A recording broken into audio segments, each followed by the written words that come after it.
It's been a while. Hey everybody, it's Romania Black and Toilet Bound Hanako-Kun, Volume 20, y'all. Volume 20, chapters 96 through 100. 100 chapters of Hanako-Kun. And as I was looking up the chapters tonight, I realized that chapters 101 and 102 are already out. So, since we're doing 96, 97, 98, 99, 100, 5 chapters, we already will only need 103, 104, and 105 to read the next volume. So I'm hoping that by this fall, we'll have enough to read the next volume, which will be amazing because I've missed Hanako-Kun. I have missed it so much.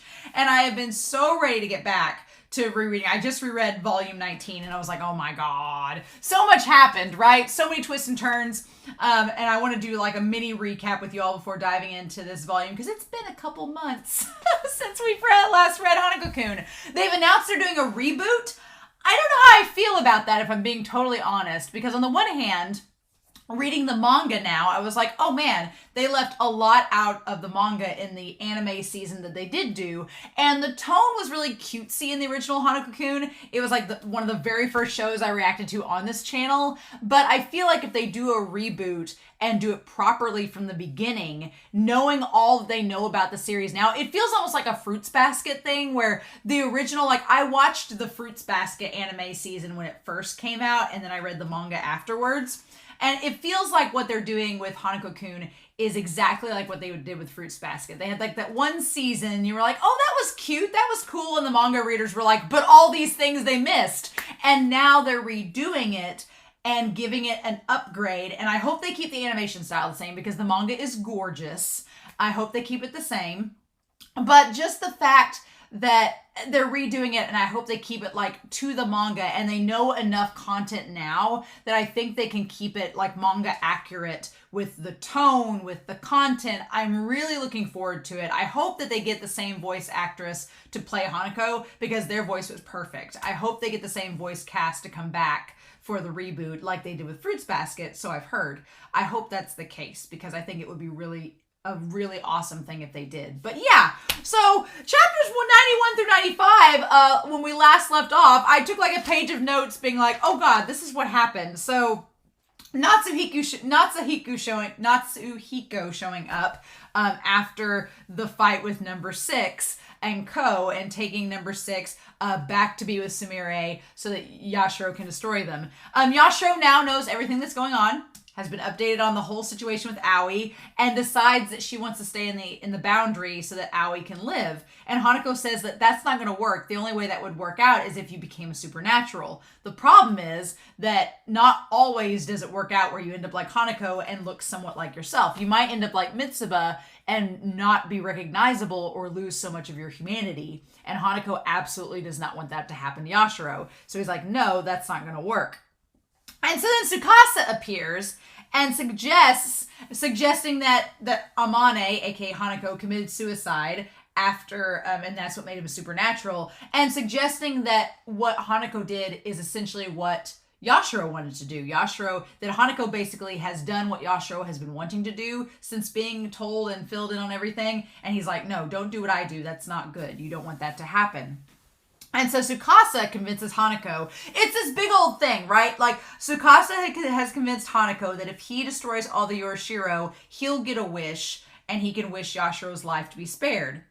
And Hanako believes this because he's so desperate to save her. But Sakura claims to know seemingly more than Hanako, and she's convinced that basically she tells Tsukasa that if all of the Orishiros are destroyed, then that's going to be the end of existence. Hanako's not going to get his wish, and instead, all of reality will be destroyed and null and void, which Sakura seems to want that. It seems like Sakura has been around for so long or been trapped in this situation for so long. She's just nihilistic and done with it. And she's like, I'm just done. Let's just destroy everything. And then I won't have to worry about it. I don't want to exist anymore. And this is the only way I can get my wish. And it's like, Sakura is such a mystery. And I want to know more about her now, especially that she's been revealed to kind of be a major player in all of this and maybe the one pulling all the strings. So I'm hoping we get more Sakura. But anyway, she's returned number 6 as Yorishiro Sumire and has sent Yashiro to go destroy her for Hanako, right? And Tsukasa, we find out, is Hanako's Yorishiro, which the little black thing, it should have been a clue all this time. All this time. It's right in front of us. And I was like, oh my God, he's Hanako's Yorishiro. It's been there the whole time. And maybe I said so in the reactions to the anime, but it just like this volume 19, it just like hit full force, right? And he's like, nope. And so we find out that the scissors from number 2, the fox, and the moon rock that was Hanako's, that was the librarian, and then the drawing sketchbook, those Yorishiros have been destroyed. And somehow Sakura's going to take care of Mitsuba. That is going to get Ko on a rampage. I don't want to know how that's going to go yet. I'm not ready for Mitsuba and Ko angst. I'm not ready for it. I'll just go ahead and say I'm not ready for it.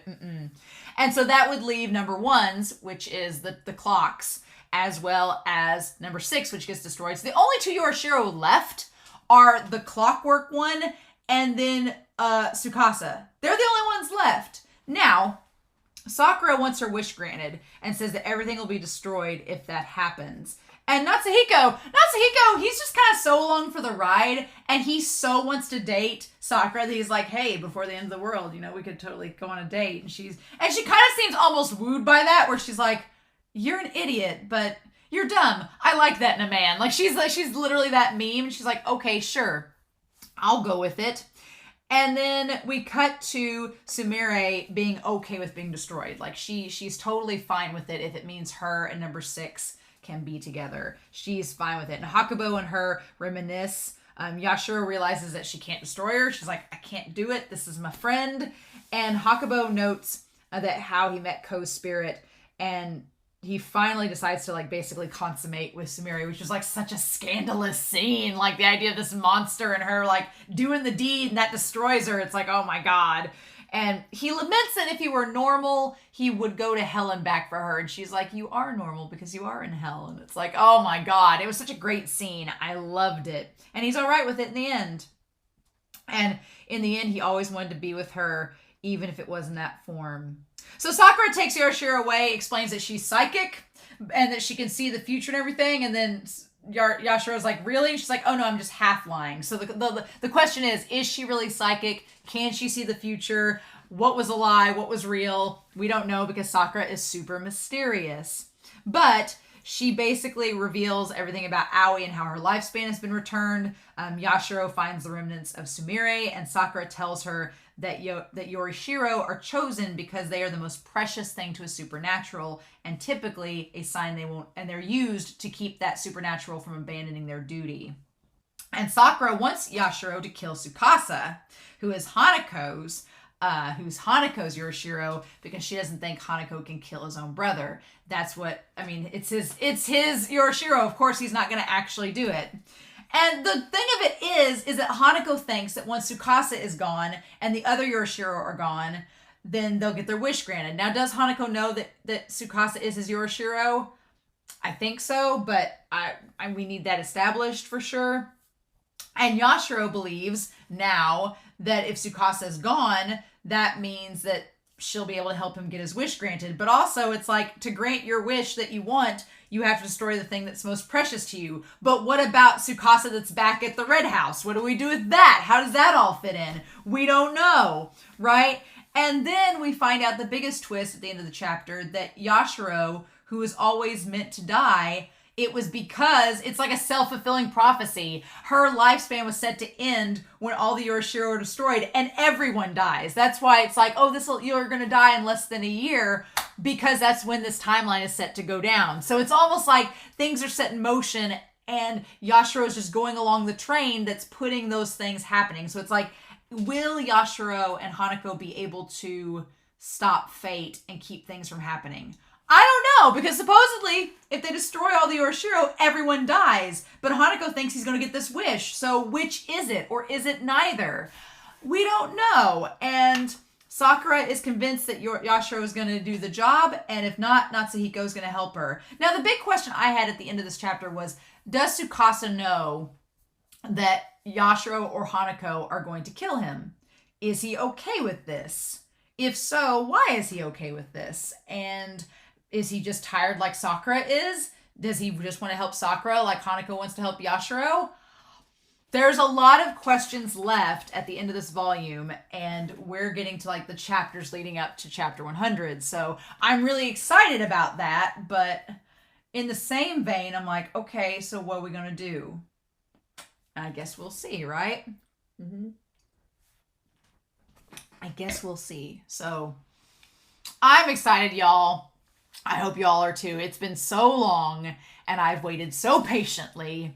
And now we're going to see what happens. So I hope y'all are excited, but we are going to start volume 20 of Hanako-Kun, Toilet Bound Hanako-Kun. And we're going to do that here in 3, 2, 1, let's go.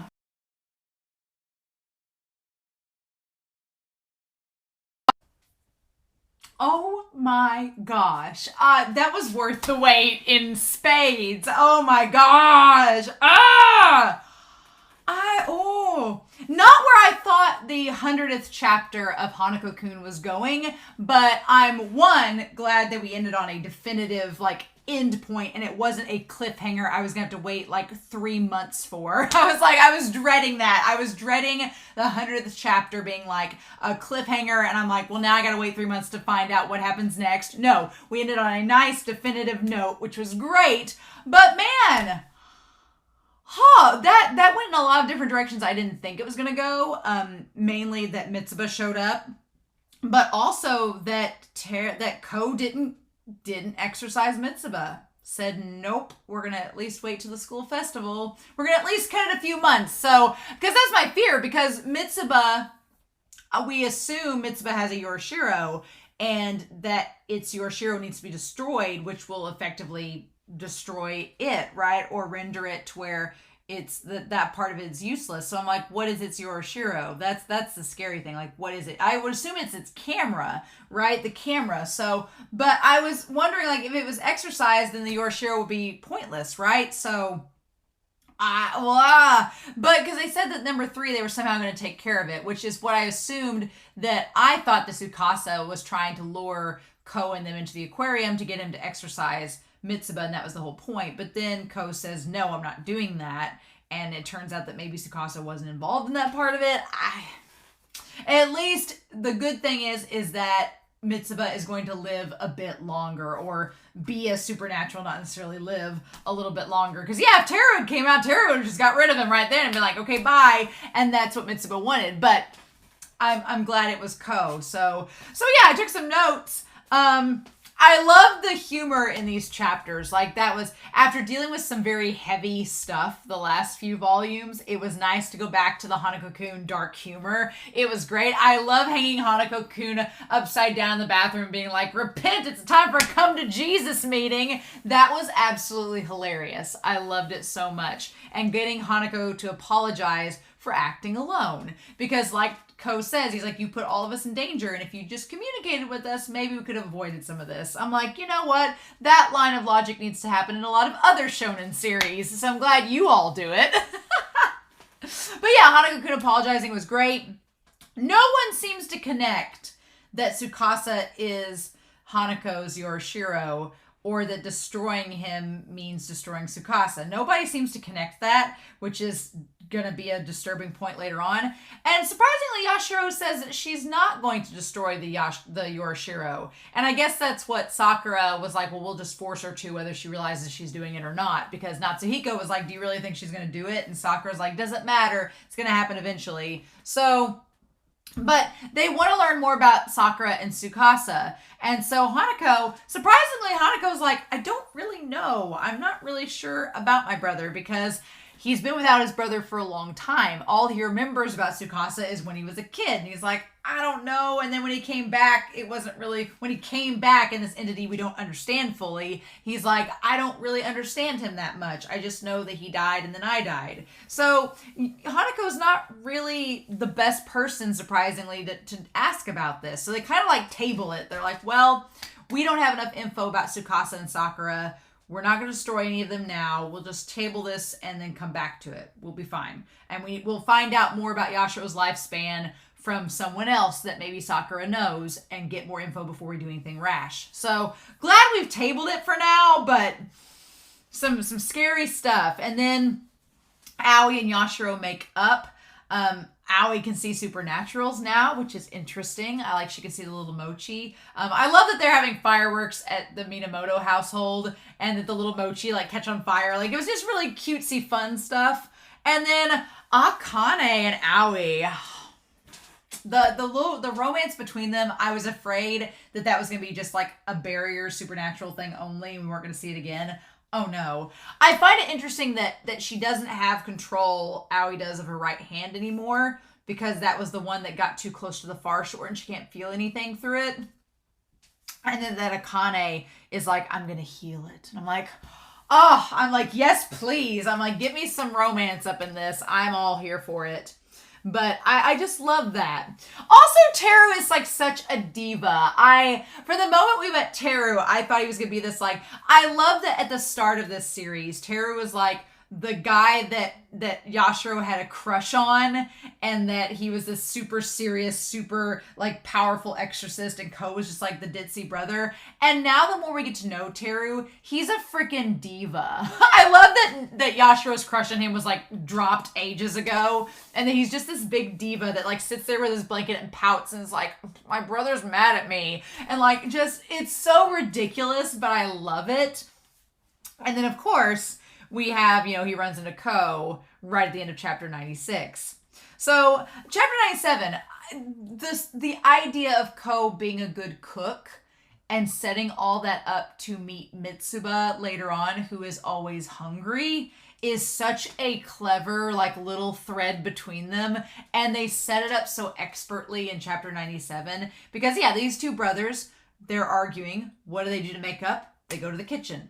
Ko likes to cook, and he asks Teru to help him, and that's how they're going to make up. It's a very Run with the Wind, Haiji style approach of conversation.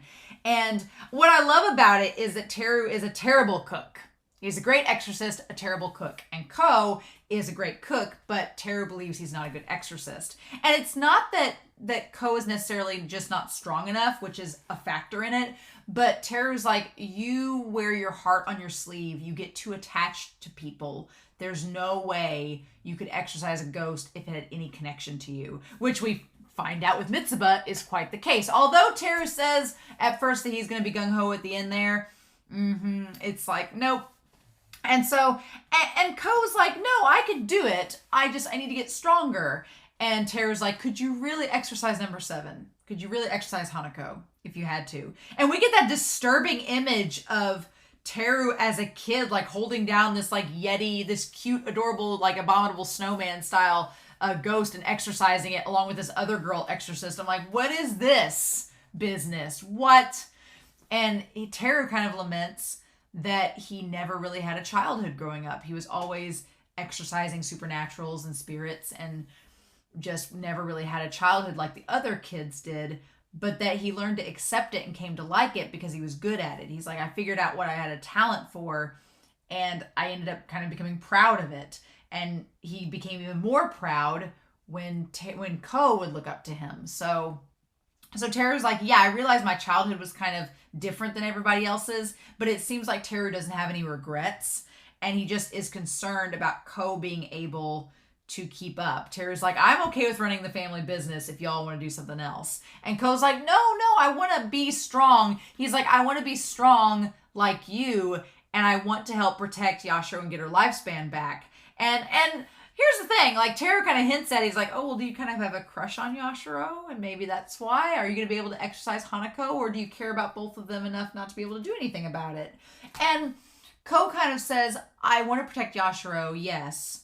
And if the time comes that I have to exercise Hanako, then I'll do it. But I want to be strong enough to do it more than anything. He's like, at first I need to get strong enough to be able to even consider that as a possibility.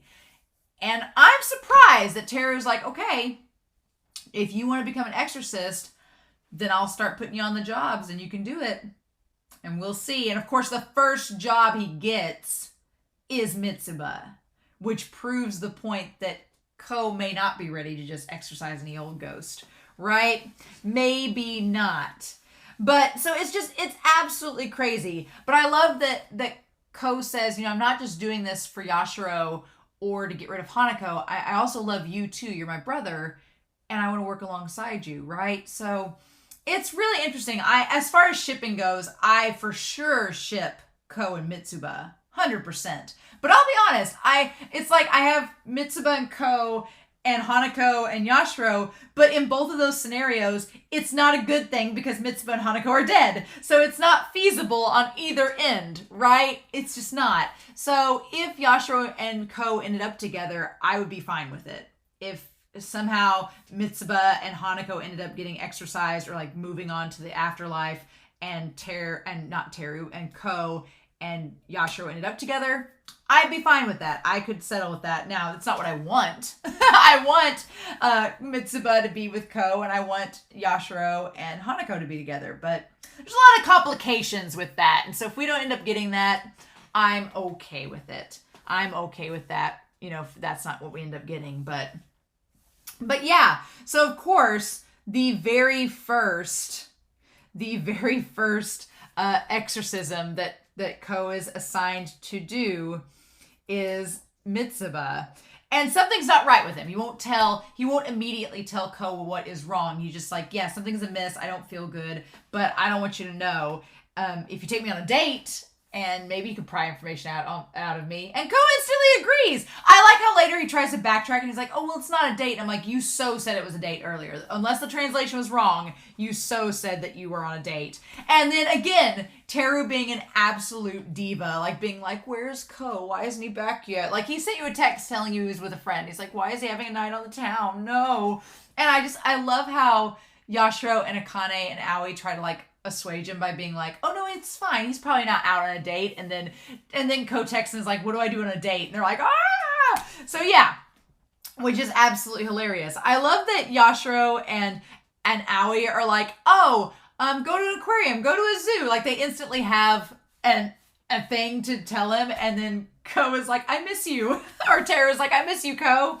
And then Akane's like, just try not to get taken into custody. He's like, don't get too crazy. I love that Akane has like the don't get too crazy advice there. It's great, but everybody's just shocked at the fact that Ko is on a date, right? So the aquarium popping up felt very spirited away. It felt very like suspicious. I was fully convinced that it was Tsukasa and Sakura running the whole thing, but no, it was just like a supernatural that was a giant fish that was inside an aquarium, which is crazy. And Ko, I like that's where they go to after he initially is just trying to build sandcastles, and it establishes Ko has not been on dates before, and Mitsuba's like, really? This is the best you could do? And then they end up going to the aquarium. And what's interesting is that we find out Ko, because at first Ko's like, has this aquarium always been here? And I was like, how do you not know? But then we find out that he never went to the aquarium as a kid. He was supposed to go and then he got sick and had to miss. So it kind of is this beautiful, sweet thing that Mitsuba and him get to spend this time together, but it's also at a place that Ko kind of had denied from his childhood in the weirdest of ways. It actually is really cute. And so yeah, they make this bet to find the biggest fish, and whoever finds the biggest fish will win, right? And in the meantime, they go and get like the little capsule prizes, like Mitsuba gets a bug, Ko gets a cute penguin. He knows Mitsuba likes penguins, and so he gives him he trades him the keychains, right? He trades them. And then they like try to find like a seal and a big shark and then a manta ray, and then it's the lanternfish that comes out and tries to get him, which kind of makes sense, the lanternfish, because at the end when they get out of the aquarium, it was a giant lanternfish, which is a lot of fun, which explains like the glowing light when they first come up upon it, and Mitsuba's like, oh, I want to go to that, and it's like, it just kind of appears out of nowhere as this beacon, right? It was luring them in just like a lanternfish. It was luring them in with the bobble. And there was even a Nemo reference. It should have all made sense then, because Mitsuba's like, oh, I'm like this fish, and it was Finding Nemo. Should have been a reference. But yeah, it was a lanternfish that lured them into them, and then the supernatural started popping out and revealed that they were all fake, and that should have been the clue. But oh my gosh, good times, good stuff. But in the process, Mitsuba seems to be falling apart. There's some macabre artwork, as to be expected, of Hanako-Kun. Like when we showed Mitsuba's hand, like with all the eyes and the Frankenstein like pieces together. What the heck, man? What the heck? And so chapter 99 Mitsuba explains that during the severance, he started to fall apart. And what's interesting is when we first see Tsukasa bring him the like heart of the ghost to eat, it feels very malicious and it feels like Tsukasa's like being cruel to Mitsuba. But then we find out later that no, Tsukasa in his weird warped little way was actually helping Mitsuba because Mitsuba is always hungry and has to keep eating to stay put together. So it turns out to be kind of a red herring.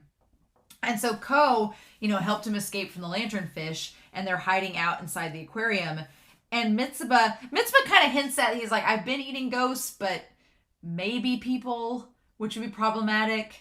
And because when he accidentally bites Ko's like, he's like, I'm sorry. And he wants to be exorcised. He's hoping, it makes sense. He was hoping that Teru would have came out and did it. And instead he got Ko. But Ko will not settle for Mitsuba like taking his own life, which is good, right? Never the answer. And Ko's like, no, I'm not going to let you lay down and give up. He's like, here's this fish, eat it. And they just have the big scuffle. And he's just like, no, I'm not going to let you die. Like, that's just, you mean too much to me. He doesn't come out and say it, but it's very much implied, right? That he wants him to exist. And it's like, Ko loves him. Ko loves Mitsuba, but, he's a teenage boy. He's not going to just come out and say that.